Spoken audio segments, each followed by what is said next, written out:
Good morning, fishing freaks.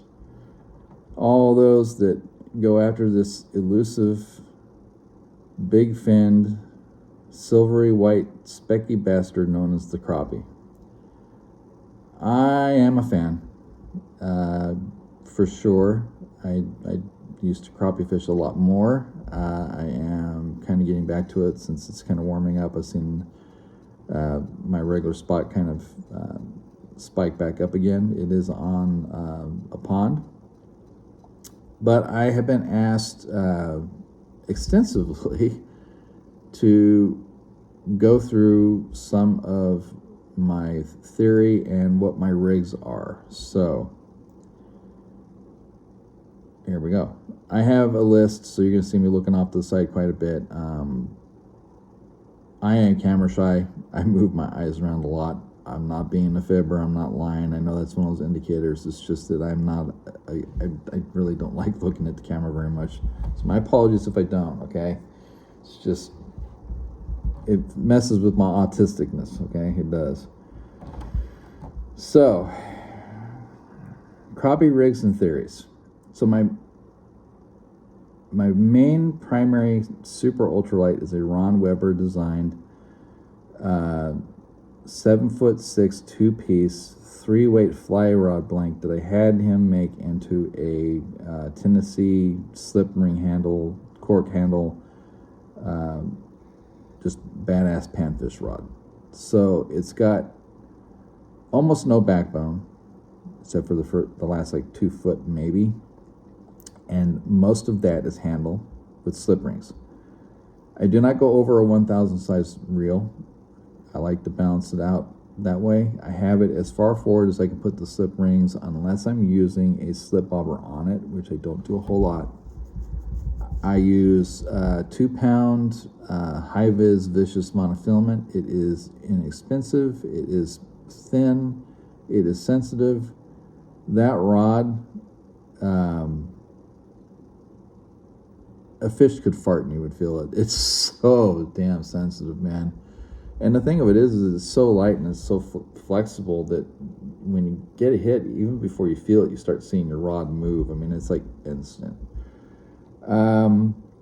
So primary rod 7'6", moderate bend, parabolic, 2-foot handle, slip rings, 2-piece Bushido blank. It's called Bushido, but it's made in China. Go figure that one. I only use the yellow. It works with my eyes best. I'm not sure why that is, but it does. And the exclusivity of what I use this rod for: 1/84 through 1/16 max heads with 1.5 to 3 inch max bodies, and 1/16 only drop shot on number 8 to number 4 mosquito light hooks. I use micro swivels, and I use 3/4 to 1.5 max bodies or life bait on the drop shot rig. I will use that drop shot rig with a slip bobber if I'm putting live bait into certain zones like brush piles, and it actually works really good. Reels. I have a 1000A Okuma on there right now. I switch between A20s or 1000As. They have a 5:4 to 1 ratio typically. They're $20, $15 to $20 all day long, no matter where you get them. The drags are very smooth. They're not the most adjustable in the world, but you can pinpoint where you want them, and they last a long time. The only issue I have between the A20 versus the 1000A, the 1000A has a tendency after extended use to have kind of a stick in it. So you'll be reeling nice and butter smooth, and it'll like stick for a couple seconds and then it'll go back. I really don't care. I just spin through it, keep using it.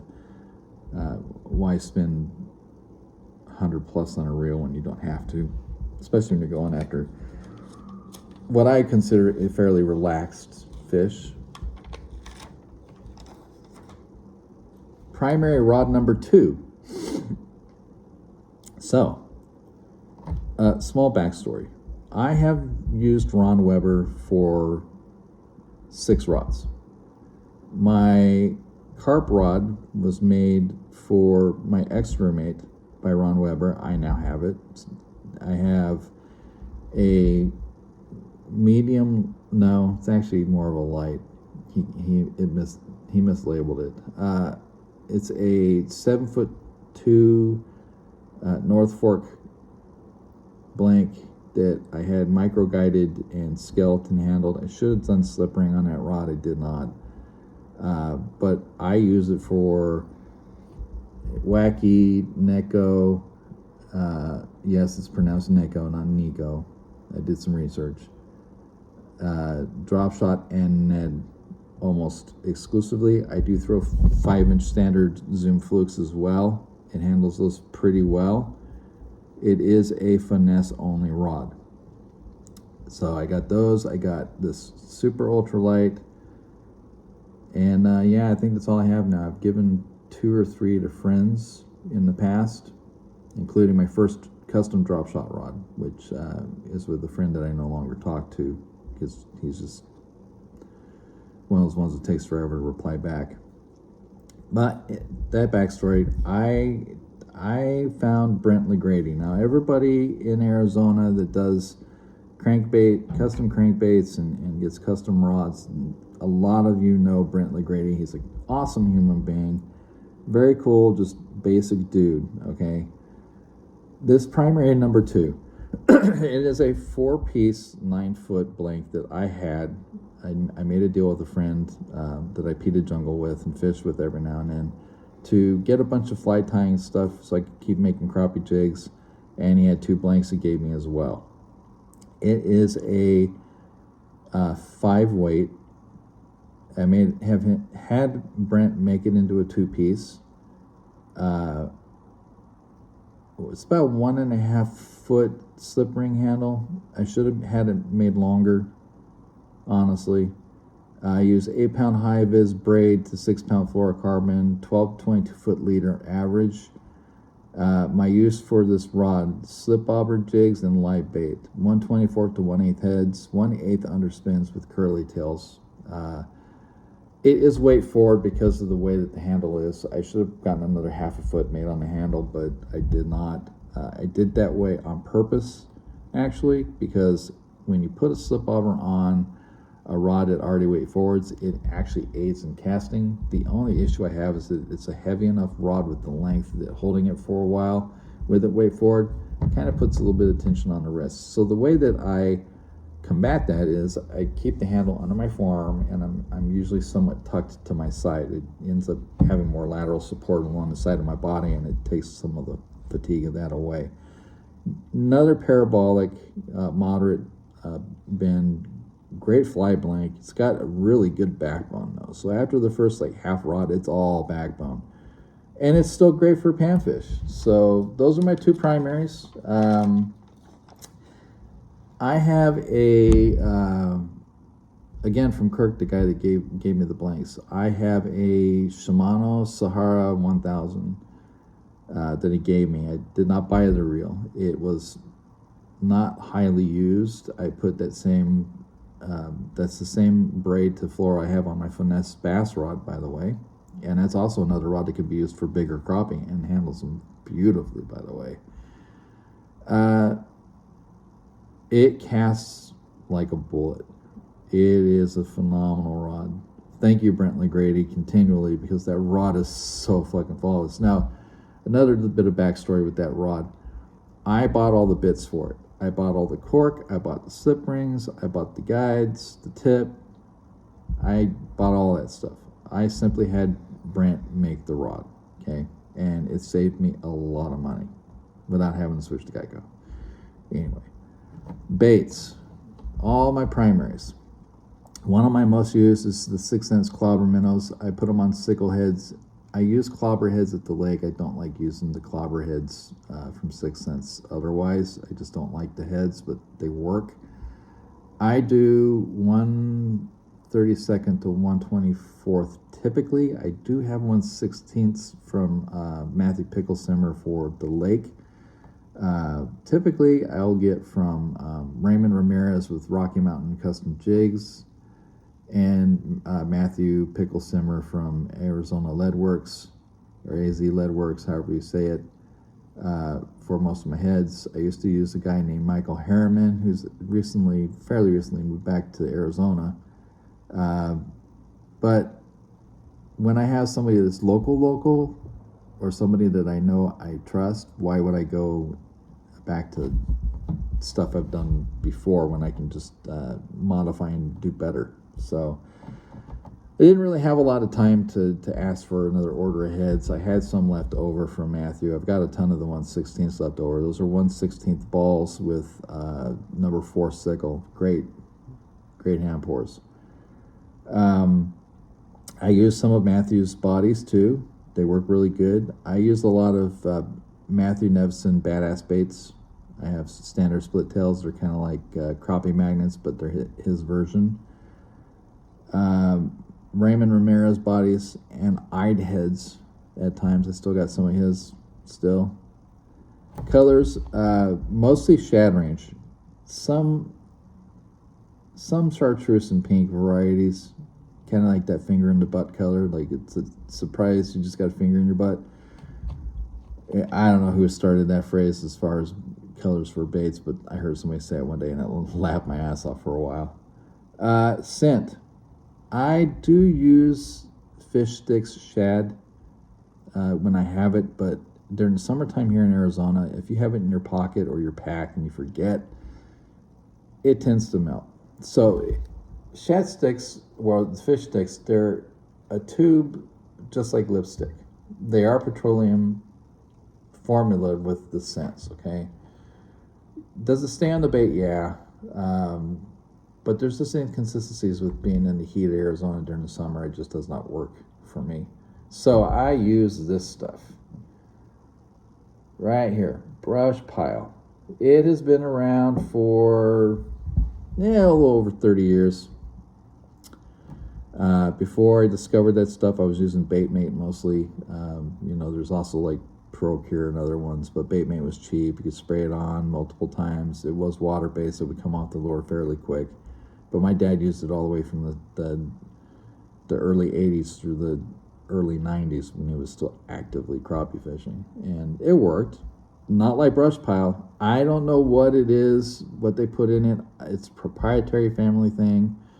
I know there's actual scales and essence of some variety from the shad or whatever they do in it. It straight up whiffs, man. If you keep it in your pocket, plan on doing your laundry later, because you will not be able to be around other human beings until you do so. I do know this, though. I put a little bit on a lure, and its response is immediate. I have never had a scent work like Brush Pile.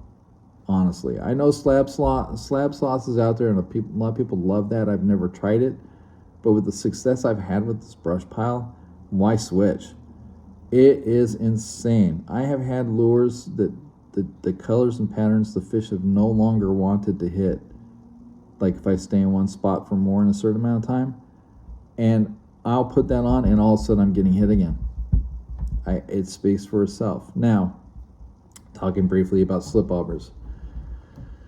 I tend to use ESBs, Everlasting Slip Bobbers. I order them online. I have not done it for a while. If I do not use ESBs, I get cheap ones from Walmart every now and then. If I see them, most Walmarts have them, some do not. And if I'm in Bass Pro, I'll just pick up the appropriate size fill. This is one with the top metal collar, but it does not on the bottom. This is the big difference between fill and the ESBs. Now, I know Stan's is the same way as ESBs, and they're older than ESBs, but I like Leroy's ESBs better than the Stan's. Honestly, it's a bead that's been machined and glued into the top instead of a metal collar, but the bottom is a brass collar. It can be kind of a bit to get lighter line through it, but once you do, that thing will slip up and down the line and never get stuck, ever.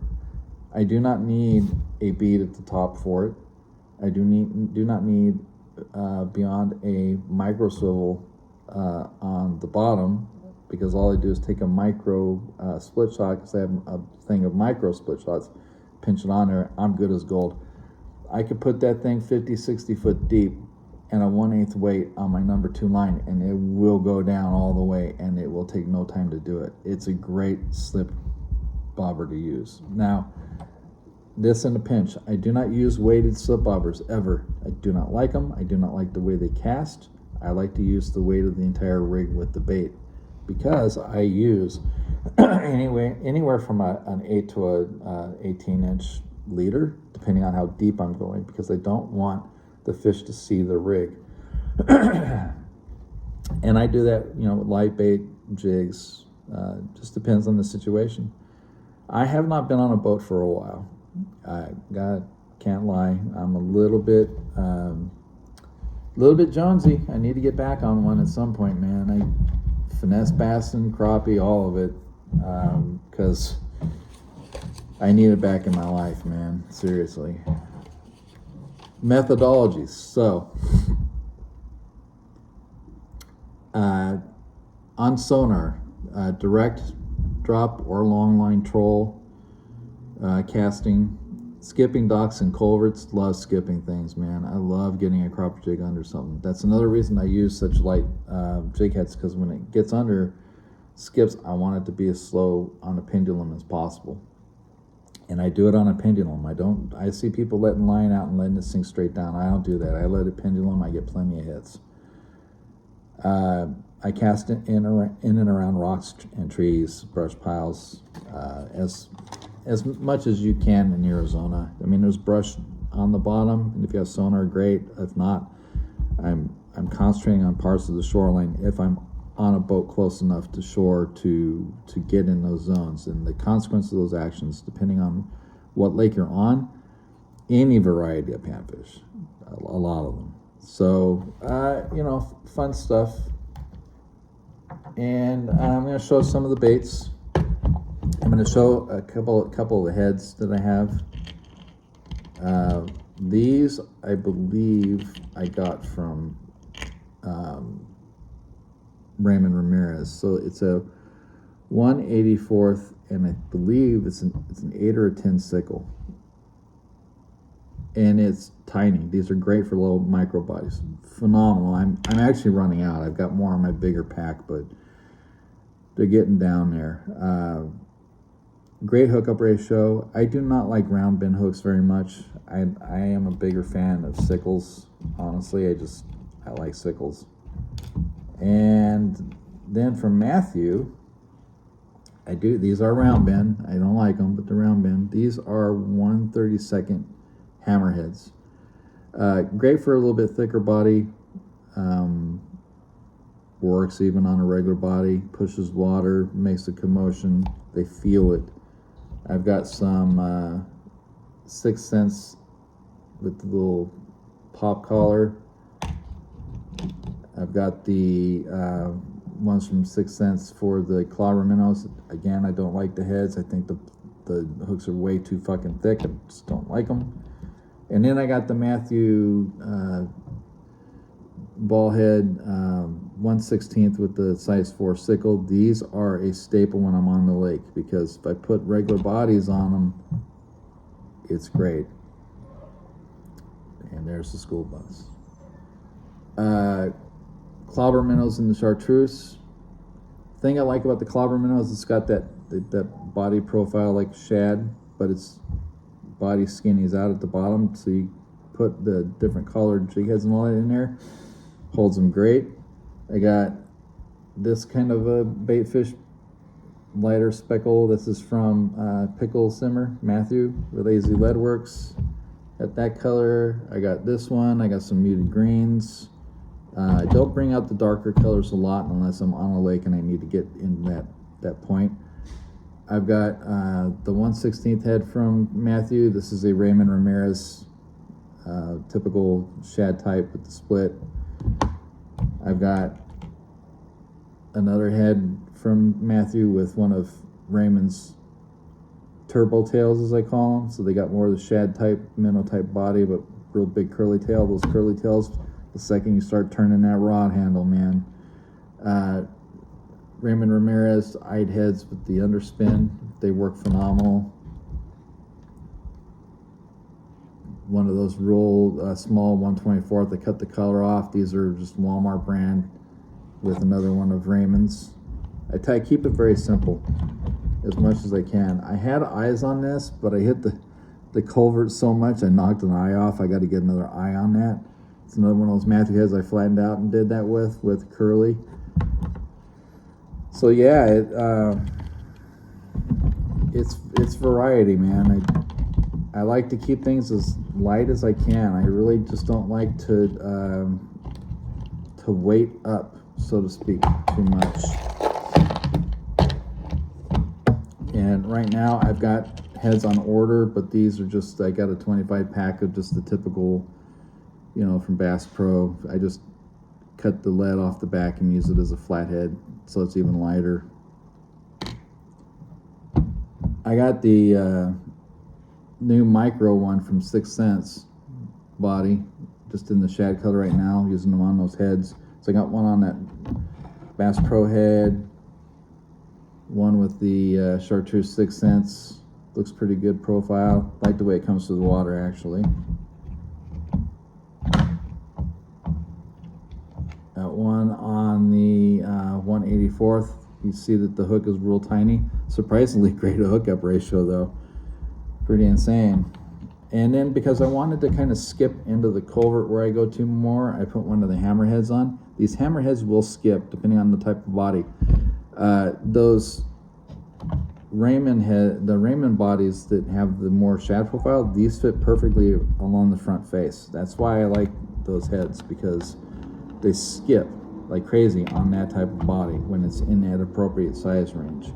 Clobber minnows, hammerhead. See, it's kind of been beaten up a little bit. So I got hammerhead one. I got one on the head that it's designed for. Again, I don't like the head very much at all. Just don't. Got one of the Bass Pro ones that's been chewed up from the culvert. I toss in there a lot, actually.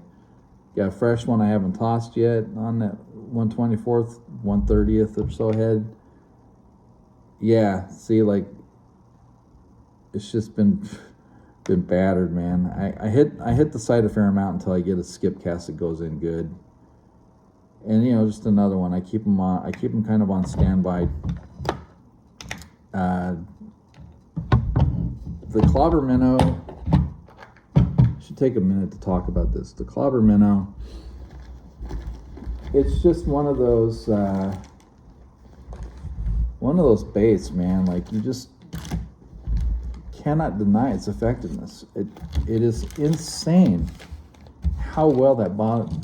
Whoever actually designed the clobber minnow, the people or person that designed it, mad genius, man. I mean, hats fucking off to you. It is phenomenal how well these things work. And I mostly keep them in the baitfish color patterns for them.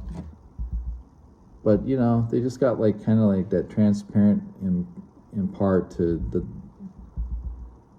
top part of the body. They got that tail that just moves the whole time it's in the water. It looks stupid out of the water. It's in the water. It's insane how well a thing moves, man. It really, truly is just badass. I got them in the, what the fuck is the name? The Pro Chicken, Electric Chicken, Pro Chicken.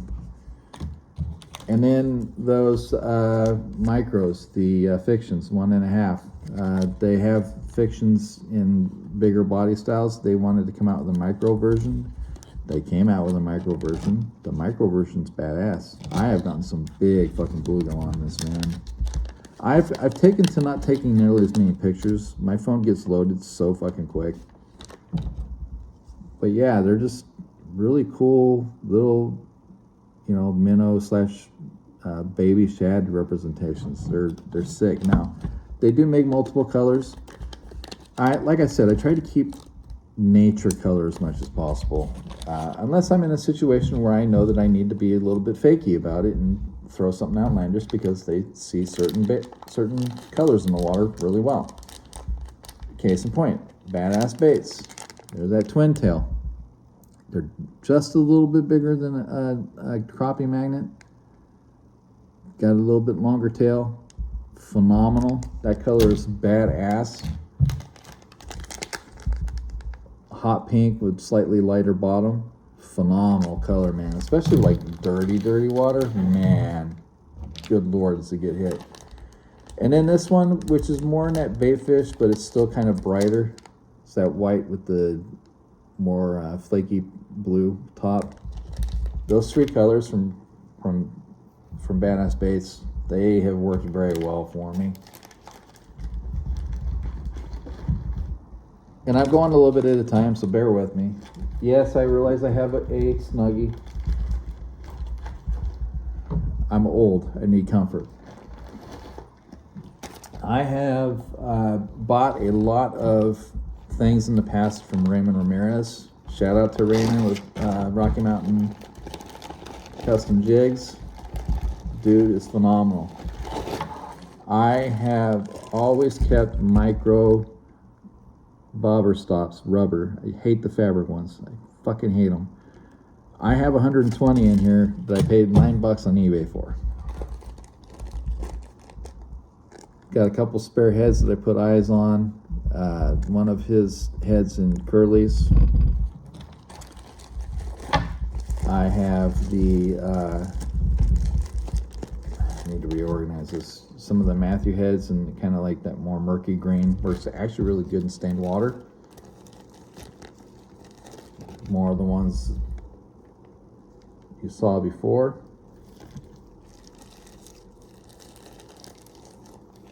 And then I got more. These ones are actually really good in clear water.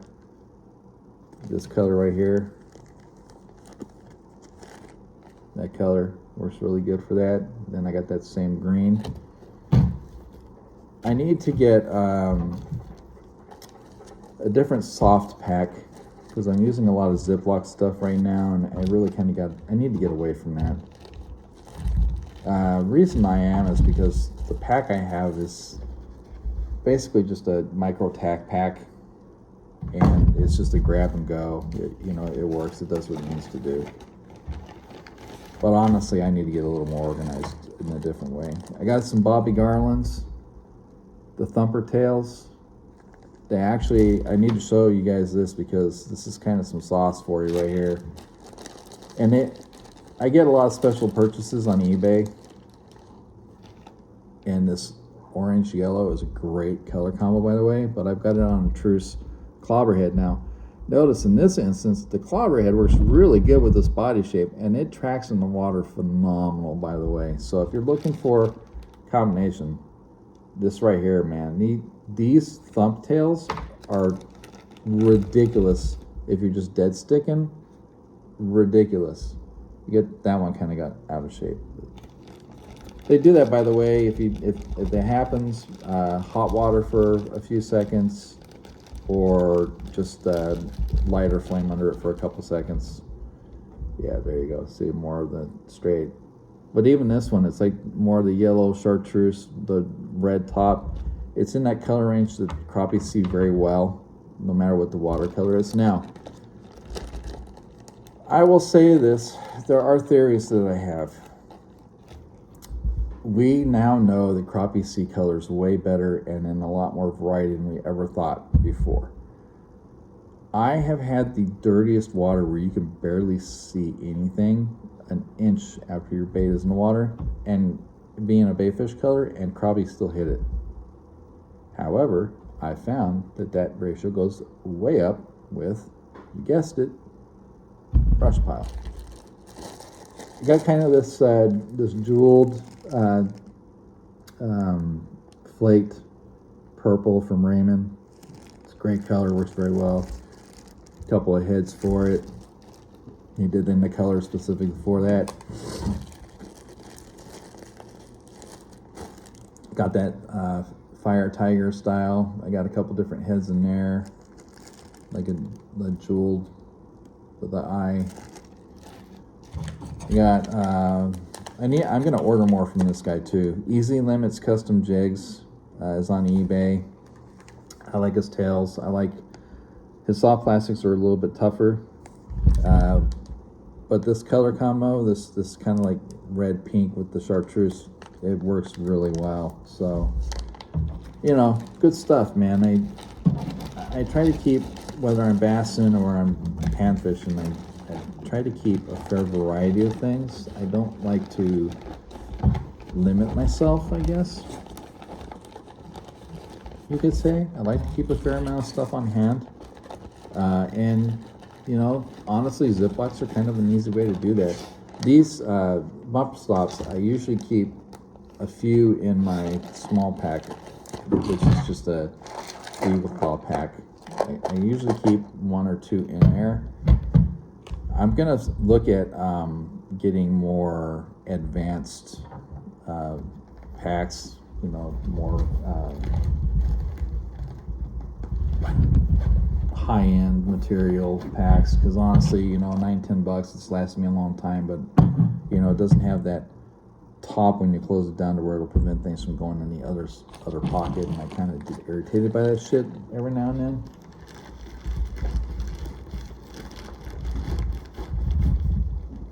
All right.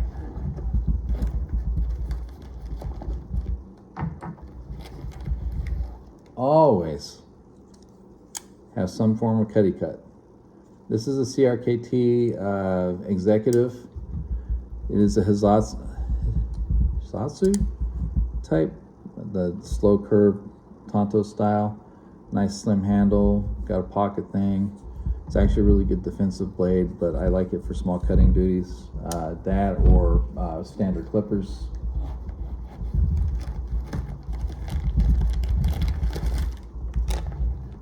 Okay, I got tons of Kalins, curlies, different varieties. I have, there's a special order of Kalins. I use Rocky Mountains bags when they're empty because they work. Got the 2-inch crusher, which is Raymond's, in that kind of a purple shad color. Really good color, by the way. I call this Rocky Road. It's white and black flake, kind of still a bayfish type. More of a bluegill variety right there. I'm not sure what that one's called, but it works pretty good. And then the standard, you know, monkey milk type. So yeah, I mean, I keep a fair amount of stuff in my packs, man. I try to be pretty well rigged, but I honestly think that once I go, well, that was way the wrong way, wasn't it? Aha! One of the problems with this pack being so small, fitting a fair amount of stuff in here is kind of a challenge.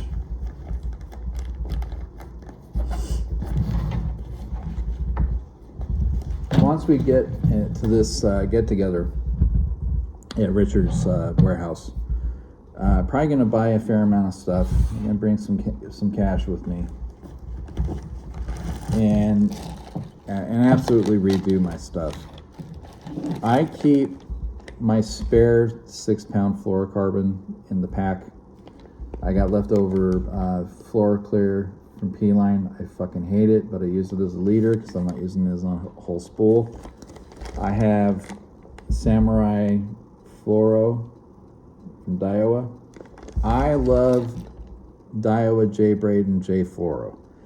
My 8-pound line is Reaction right now for the fluoro, just because of the amount for the cost.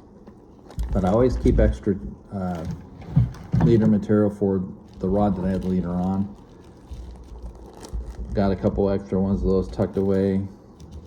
I got more of the other profiles from Badass Baits. These are all in that kind of bubblegum yellow. I've got little 3/4, 1-inch. So the body's like half and then it's half, real tiny.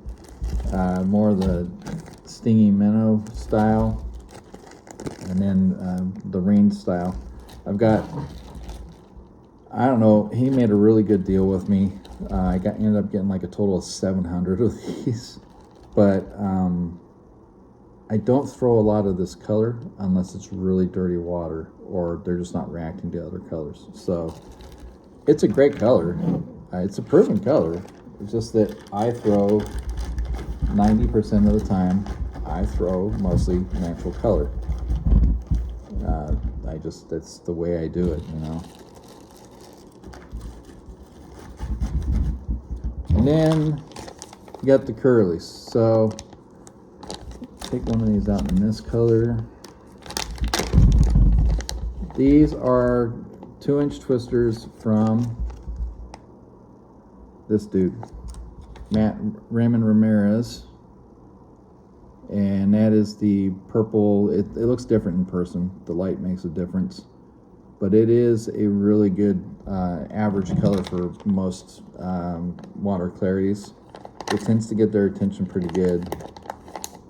There's that one. I've got the more, the transparent with flake. And then one of my favorite colors of all time, regardless, I do not use flukes for bass in any other color at all. Flat white. It gets seen in every water clarity, man. It just gets fucking seen. And when they see it, they go ballistic. There's just something mystical, magical about white, you know? There's so many different bayfish out there, so many different varieties around the country. How did that happen? That white is just one of those things that works, man. It just gets it done, you know? So I tend to keep all of my bait stuff in, my baits as much as possible in the bait fish range of colors. I do keep the other colors just in case. I don't use them nearly as much. I keep my heads very light, like I showed, very, very light. 1/84th is my lightest one. It's almost no weight at all. And the reason I use that mostly is because of the fall rate descent, but it also, with the weight of the body, will still skip into a dock or a culvert pretty well on 2-pound line. I mean, I got a 7'6" with 2-pound line. It flicks stuff pretty good. If I put a 1/16 head on with a curly tail, I zip that shit way the hell out there, man. It's insane how well that rig actually casts. And there's not a lot of effort involved because there's so much of a load up on the rod because of the flex that it's mostly just coming and flicking forward, honestly. So yeah, that's pretty much it. I know Richard has some pretty cool profiles, and I saw a couple of the colors, and I'm gonna get them. I was going to get another guy's brand, but I think I'm gonna hold off on that because I've got a lot of baits already. I've got to redo my pack. I keep more of the other colors on hand with this pack for the ponds than the lakes, because in the lakes the fish are always eating food source. So I believe personally that the more natural colors just work better on the lakes. You don't necessarily have to have all those outlandish colors. I know John Deere green with the two-tone works great. It's in a fish color range, like bluegill and whatnot, but I just am much more in line with bayfish color patterns. So that's the only reason I have those other colors, is in case something goes awry and I'm not getting anything on those other bayfish patterns. And I just use light as I can on heads. The 1/16 are big enough to where I can get down on live sonar, but I don't use that a whole lot. And I skip a lot of docks and a lot of culverts. I skip a lot of stuff. I will skip the fuck under a tree. I don't care. Like with my, not to get off crappie, but with my finesse, with the 5-inch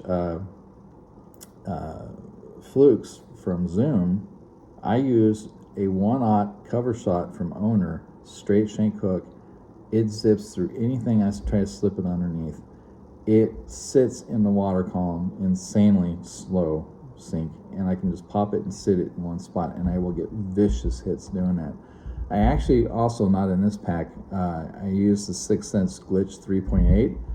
I've actually had a fair amount of crappie hit that because I use it like a fluke. I have a number 1 cover shot, so it's very, very tiny, minimal. Long leader, leader off of a micro swivel, and get hit insanely on that bait. When they don't hit anything bigger, I do that little 3.8, and it gets it done, man. Again, in that more shad pattern, flat white type color pattern. So that philosophy of using the natural colors is one I've used for decades, and it's worked for me.